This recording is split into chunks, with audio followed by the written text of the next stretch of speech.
فیا ایھا الناس گزشتہ جمعہ سے پہلے سورہ فاتحہ کو ہم نے اس کی تفسیر سننے کی سماعت حاصل کی، اور اس کا سلسلہ اس وقت چونکہ منقطع ہو چکا تھا، آئندہ اسی سلسلے کو برقرار رکھتے ہوئے سورہ فاتحہ کے بارے میں ہم کچھ جاننے کی کوشش کریں۔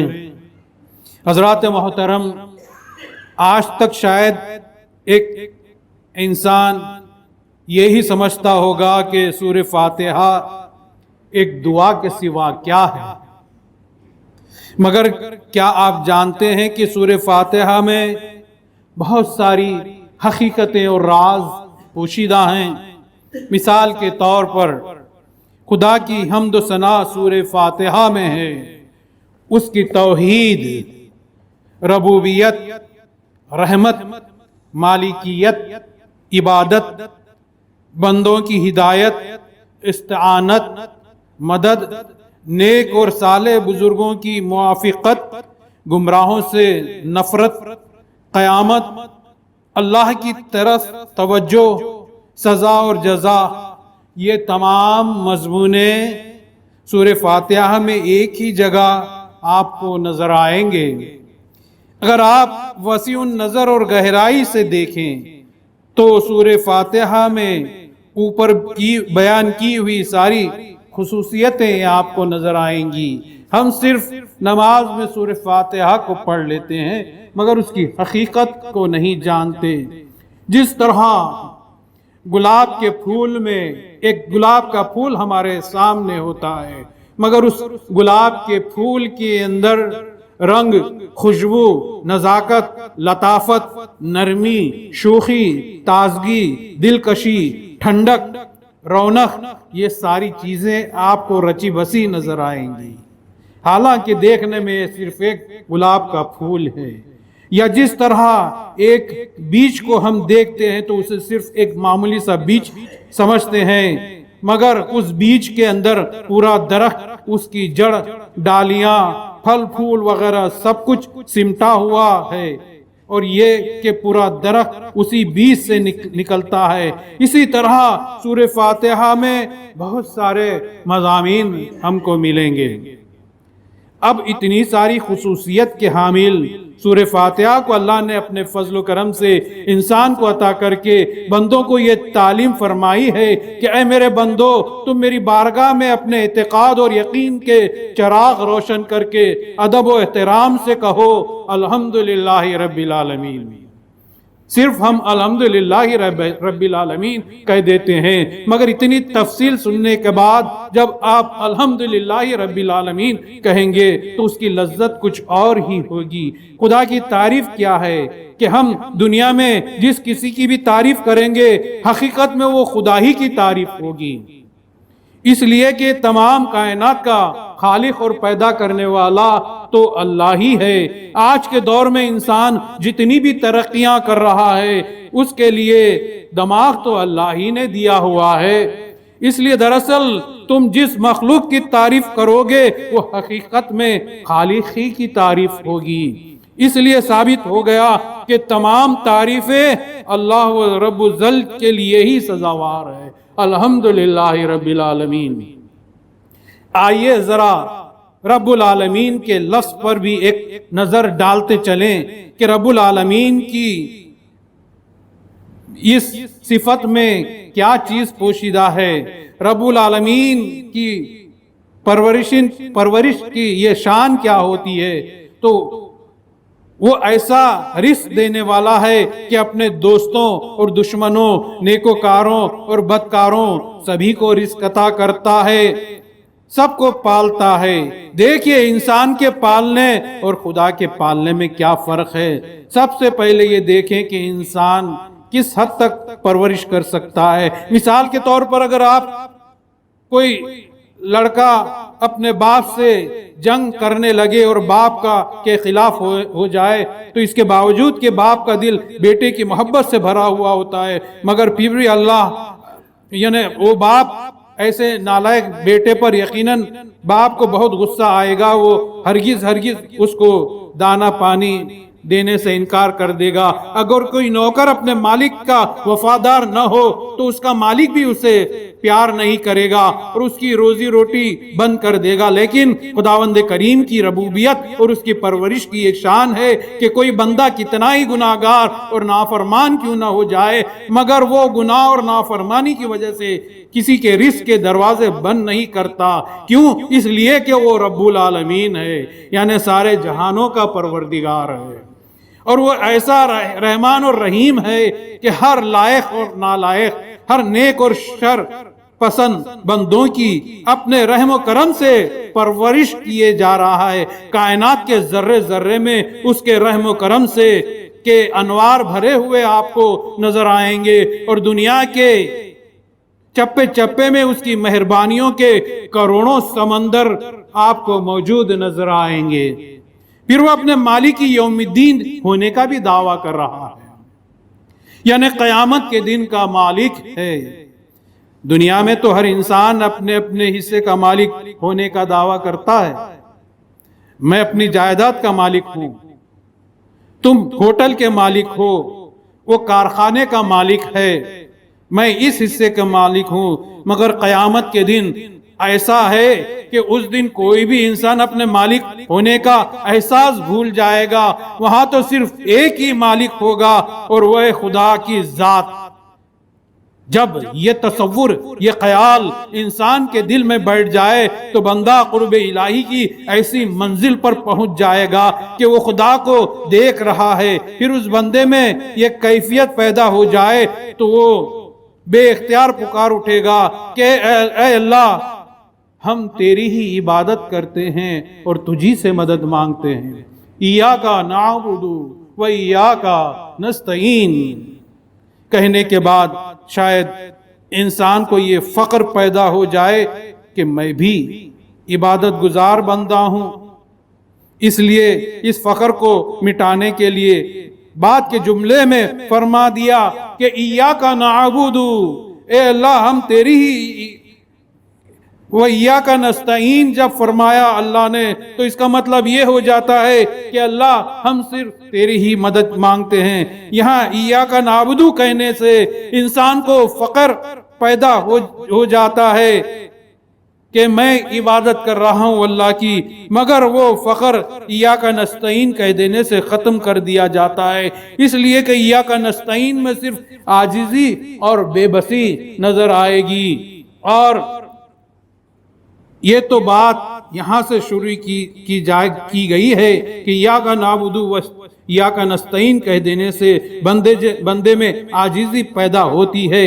اس عاجزی کا اظہار بندہ اپنی قوت کے ساتھ کر دے، اپنی طاقت کے ساتھ کر دے تو وہ بندہ اپنی عبادت میں بندہ کامل ہو جاتا ہے۔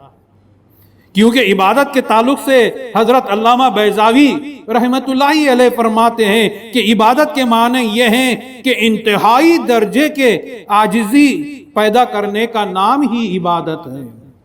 جس میں عاجزی نہ ہو وہ عبادت نہیں کہلائے گی۔ اب آپ خاص توجہ فرمائیں کہ بندے کا ایک نقطے پر آپ کو لے جانا چاہتا ہوں کہ بندے کا ایک ہی قسم کا عمل ایک وقت میں عبادت کہلاتا ہے اور ایک وقت میں عبادت سے وہ خالی ہوتا ہے۔ ایک ہی عمل ہے مگر کبھی وہ عبادت بن جاتا ہے، وہ کبھی عبادت سے خالی ہوتا ہے۔ اس کی مثال بھی دیکھ لیجئے کہ ہم جب نماز میں ہاتھ باندھ کر کھڑے ہوتے ہیں تو ساری دنیا یہ کہتی ہے کہ یہ عبادت کر رہا ہے، اور اسی طرح ہم کسی بزرگ کے سامنے ہاتھ باندھ کر کھڑے ہوتے ہیں تو کوئی یہ نہیں کہتا کہ یہ عبادت کر رہا ہے، حالانکہ ایک ہی طرح کا عمل ایک عبادت کہلائے گا اور دوسرا عبادت نہیں کہلائے گا۔ اگر کسی کے سامنے ہاتھ باندھ کر کھڑے ہوئے ہوں تو جو لوگ اسے عبادت کہتے ہیں، اور تو پھر ان کو سوچنا چاہیے جب وہ ہاتھ چھوڑ کر کھڑے ہوتے ہیں تو اسی طرح وہ عبادت ہاتھ چھوڑ کر کھڑے رہنا بھی کیوں عبادت میں شامل نہیں کرتے؟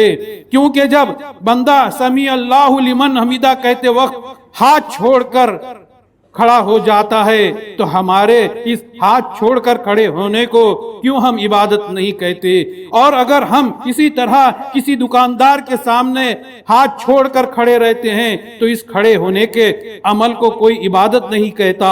اسی طرح ہم رکوع کرنے کے لیے جس قدر ہم جھکتے ہیں اسے عبادت کہا جائے گا، لیکن اسی طرح سے ہم گھٹنوں کے بل پر ہاتھ رکھ کر ٹھیک رکوع کی حالت کی طرح جھک کر زمین پر گری ہوئی ہماری کوئی چیز ہم تلاش کر رہے ہوں تو اس کو کوئی عبادت نہیں کہے گا۔ دیکھیے عبادت کا تصور ہم کسی نادان اور خالی الذہن عبادت لوگوں کو کیسے گمراہ کرتے ہیں، اس کا خلاصہ یہاں پر کر رہا ہوں۔ تو ہم کوئی جھک کر کوئی چیز تلاش کر رہے ہوں تو کوئی اسے عبادت نہیں کہتا کہ یہ جھکنے والا عبادت کر رہا ہے۔ اور اسی طرح ہم نماز میں دونوں پیر زمین پر بچھا کر قاعدے کی حالت میں بیٹھے ہوں تو یہ بیٹھک عبادت کہلاتی ہے۔ اور ٹھیک اسی طرح ہم کسی بزرگ کے سامنے، اپنے پیر کے سامنے قاعدے کی حالت میں بیٹھیں تو یہ عبادت نہیں کہلائے گی۔ اور اسی طرح ہم نماز میں سجدے کے لیے زمین پر دونوں ہاتھ بچھا کر ہم اپنا سر زمین پر جھکا دیں تو یہ سجدہ عبادت کہلائے گا۔ مگر اسی طرح سے ہم اپنی الماری کے نیچے گری ہوئی چیز کو اس کے نیچے سے نکالنے کے لیے اسی طرح سے سجدے کی حالت میں جا کر اپنے دونوں ہاتھ زمین پر رکھ کر اپنا سر جھکا دیں تو کیا تمہیں اس عبادت کہو گے؟ الغرض قیام ہو یا قاعدہ، رکوع ہو یا سجدہ، قومہ ہو یا جلسہ، نماز کی حالت میں نیت کے ساتھ ہو تو یہ سب صورتیں عبادت کہلاتی ہیں۔ یہ مسئلہ سمجھ لیجئے۔ اور نماز کے باہر یہی چیزیں، اسی طرح کی حرکتیں عبادت نہیں کہلائے گی۔ اس لیے آپ عقل سلیم رکھتے ہیں، آپ خود سوچ سکتے ہیں کہ اتنی تفصیل آپ سننے کے بعد آپ فیصلہ کر لیں کہ کیا چیز عبادت کہلاتی ہے اور کیا چیز عبادت نہیں کہلاتی۔ ایک ہی عمل کبھی تو عبادت کہلاتا ہے اور کبھی عبادت نہیں کہلاتا۔ آخر اس کی کیا وجہ ہے؟ کسی فعل کے ہونے یا نہ ہونے کا آخر میں معیار کیا ہے کہ وہ عبادت ہے؟ انسان کا کون سا عمل کس حد تک عبادت ہے اور کس حالت میں عبادت نہیں؟ عبادت اور غیر عبادت کو پہچاننے کے لیے کسوٹی کیا ہے؟ وہ کون سا پیمانہ ہے جس سے پرکھ کر ہم یہ پہچان لیں کہ فلاں عمل عبادت ہے اور فلاں عمل عبادت نہیں؟ تو برادران ملت، علامہ بیضاوی اپنی تفسیر میں لکھتے ہیں، تفسیر بھی پڑھنے والے ہیں ہمارے پاس بہت سے حضرات۔ علامہ بیضاوی اپنی تفسیر میں لکھتے ہیں کہ انتہائی درجے کی عاجزی اور اپنی ذلت ظاہر کرنے کی انتہا کا نام عبادت ہے۔ یہ جملے پر غور فرمائیے۔ اور انسان کی آخری درجے کی عاجزی یہ ہے کہ وہ دل سے کسی کو خدا مان لے۔ بس یہاں پر اپنی فکر کا فرق ہے۔ بس اس کو خدا مان کر انسان اپنی زبان دل سے یوں کہہ دیتا ہے کہ ہم نظروں سے نہاں کیوں رہتے ہو، یعنی نظروں سے چھپے کیوں رہتے ہو؟ جب جان لیا، پہچان لیا منشأ حجاب آخر کیا ہے، تم کو تو خدا مان لیا، تو خدا سمجھ کر بہت انتہا سے زیادہ ان کی ساری عاجزی سے جو عمل کیا ہے وہی عبادت ہے۔ ورنہ وہ نیت ہماری نہیں ہے اور وہ ہم عمل کر رہے ہیں تو عبادت نہیں کہلائے گا۔ اس لیے محترم حضرات، نماز میں جھکنا، پیشانی زمین پر رکھنا عبادت ہے، ورنہ نماز کے باہر پلنگ یا الماری کے نیچے دونوں ہاتھ زمین پر رکھ کر کوئی چیز تلاش کرنا یہ عبادت اور سجدہ نہیں کہلائے گا۔ اور علامہ بیضاوی کے اس قول سے ہی بزرگان دین کے سامنے ہاتھ باندھ کر ادب سے کھڑے ہو جانا ہرگز عبادت نہیں کہلائے گا، بلکہ اس کو ادب اور تعظیم کہا جائے گا۔ اس لیے مہدی موعود علیہ السلام نے بھی فرما دیا کہ با ادب با نصیب، بے ادب بے نصیب، یعنی جو ادب اور تعظیم کرتا ہے وہی جو ہے صحیح بندہ ہے اور نصیب والا ہے، اور جو تعظیم نہیں کرتا وہ بے نصیب ہوتا ہے۔ یہ فرمان خلیفۃ اللہ ہے، اور وہ تو عاجزی کے ذریعے اپنے خدا کو پا لیتا ہے۔ اگر کسی کو ادب سے تعظیم دینا سجدہ ہوتا تو پھر عبادت کا دوسرا پہلو یہ بھی ہے کہ رکوع اور سجدے کے درمیان سمیع اللہ الحمیدہ کہہ کر دونوں ہاتھ چھوڑ دیے جائیں، تو پھر یہ بھی نماز کی تو شکل ہے کہ کسی بزرگ کے سامنے دونوں ہاتھ چھوڑ کر کھڑے ہونا عبادت کیسے کہلائے گا؟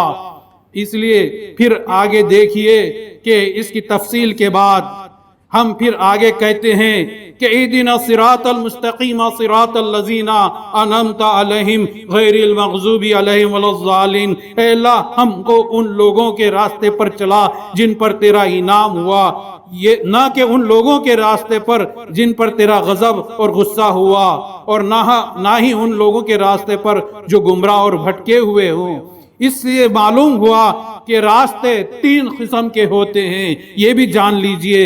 پہلا راستہ انعام خداوندی پانے والوں کا راستہ، دوسرا غضب میں پڑے ہوئے والوں کا راستہ کہ جن پر اللہ کا غیظ و غضب نازل ہوا، اور تیسرا گمراہوں کا راستہ۔ خدا نے ان راستوں میں صراط مستقیم پانے والوں کے راستے پر چلنے والوں کی طرح راستہ اختیار کرنے کو کہا، جن کو خداوند کریم نے دونوں جہانوں میں انعام و اکرام سے ان کو بھی نواز دیا، اور انہی کے راستے کو اپنانے کو کہا۔ اور خداوند کریم کا سب سے بڑا اور آخری انعام خدا تعالیٰ کا دیدار ہے۔ اس سے بڑھ کر کیا ہو سکتا ہے؟ کیا اس سے بڑھ کر کوئی خدا کا انعام ہو سکتا ہے؟ اس لیے تو حضرت مہدی موعود علیہ السلام نے طلب دیدار خدا کو فرض فرمایا۔ تو اللہ سے ہم سب یہی دعا کریں کہ اے باری تعالیٰ تو حق کو حق کر کے دکھلا اور اس کو سمجھنے کی توفیق عطا فرما، اور باطل کو باطل کر کے دکھلا اور اس سے بچنے کی توفیق عطا فرما۔ اور ہمیں یوں ہی کوئی گمراہ کرتا ہے کوئی بھی مثالیں دے کر تو ہمیں گمراہ نہیں ہونا چاہیے۔ باری تعالیٰ تو ایسی عقل سلیم ہمیں عطا فرما، اور ان کے طریقوں بزرگان دین کے طریقوں اور راستوں کو اپنانے کی ہمیں توفیق عطا فرما، نہ کہ ان لوگوں کے راستے پر چلا جو ہر نیک عمل کو شرک کہہ کر گمراہ ہو رہے ہیں اور دوسروں کو بھی کر رہے ہیں۔ اے خدا تعالیٰ تو ان کے راستے سے ہمیں بچا۔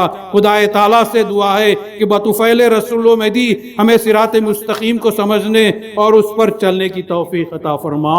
آمین ثم آمین۔ بارک اللہ لنا ولکم فی القرآن العظیم ونفعنا وإیاکم بالآیات و ذکر الحکیم، انہ تعالیٰ جواد ملک بر رؤوف رحیم۔